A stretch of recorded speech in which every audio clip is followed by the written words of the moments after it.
ये टूटी चटाई, ये मीठी कब्र। जिस चीज का अल्लाह और उसके रसूल ने हुक्म नहीं दिया,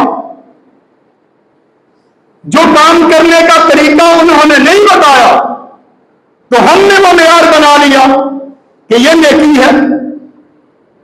मैंने पहले भी कहा था कि नेकी वो है जिस पे अल्लाह और उसके रसूल की मोहर हो, और जो काम अपनी डिजायर पे, अपनी ख्वाहिशात पे नेकी बना लिया जाए, समझ लिया जाए, वो नेकी नहीं है। जितनी मर्जी करते रहे, वो बिद्दत है।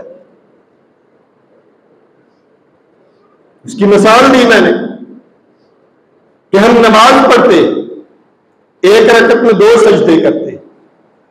सजदा बहुत बड़ी नेमत है जिसको अल्लाह अता कर देता है अपने दरबार में, उससे बड़ा खुशकिस्मत तो कोई इंसान नहीं। और सबसे ज्यादा करीब इंसान अल्लाह के नजदीक सजदे में होता है।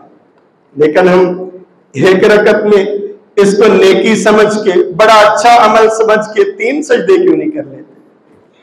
अगर हम गलती से 3 सजदे कर लेते हैं तो क्या करते हैं? बाद सजदा साफ करते हैं ना, भूल हो गई है। क्यों जी? सजदा करना नेकी है, इस पर क्या हरज है?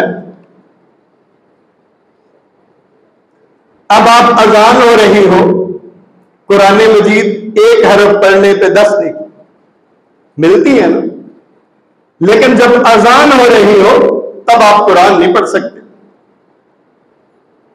अगर कोई कहे कुरान का 1 हरफ पढ़ने से 10 नेकियां नबी करीम सल्लल्लाहु अलैहि वसल्लम का हुक्म है, तो दूसरा हुक्म भूल गए हो कि जब अजान हो रही हो तो खामोशी के साथ अजान सुनी जाए, तलावत भी छोड़ दो। तो नेकी क्या हुई? नेकी का मेयार क्या हुआ? वो काम जो अल्लाह और उसके रसूल ने बताया है कि ये नेकी है, उन्होंने पसंद किया।